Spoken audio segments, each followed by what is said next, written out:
It's a family-run company. So we started our operations way back in 1999 in a small factory in Sharjah, where we used to make wall-to-wall carpets.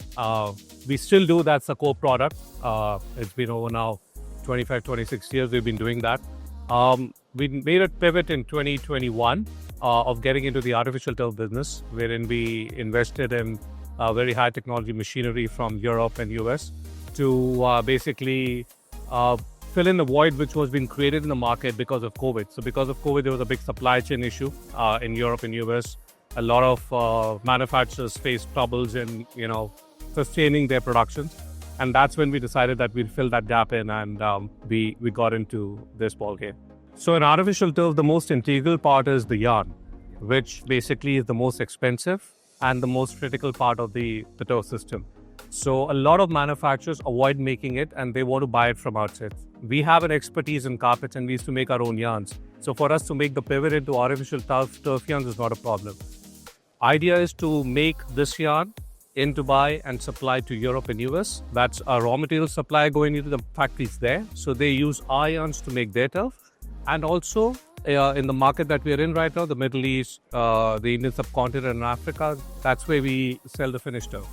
In finished turf, you have various applications. You can in sports, landscape. In sports, you have like football, paddlelift, mushrooming all over the place, multi-sport fields for schools.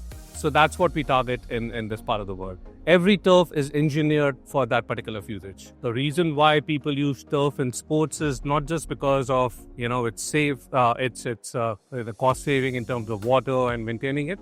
It also gives you a constant playing conditions throughout the year.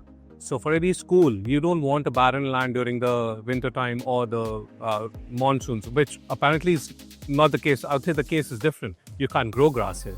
So that's the reason why the turf system per se is. But the point here is to make the right turf for the right application. That's what we kind of have an expertise in. We have various kinds of turfs. We go down to the part of if we have to customize it, we do that. So that the player gets the optimum playing conditions. See what happens when a World Cup comes into a country, the whole sports ecosystem changes. So it's not that the stadiums there will be used for, will be using the artificial turf. It's not that. It's that the build up to that part is where companies like us come in building up the infrastructure. So you'll have one natural field for a club, but you'll have 10 artificial turf fields. So that's where we are targeting. Or you have the landscaping happening all over the country because you have infrastructure being built in. So that's where our role comes in. So yes, of course, with the 2020 vision of Saudi and of course UAE itself going, pivoting into the manufacturing part, we are complementing both the things. When Saudis started investing money into basically the creme de la creme football stuff by getting Cristiano Ronaldo in, it got a massive push into the sporting lifestyle of that place. And that's when, the demand for artificial turf went up. They still want to play on natural turf. No player likes artificial turf, being very honest. But you can't have natural fields for everyone. And that's where you need to come in.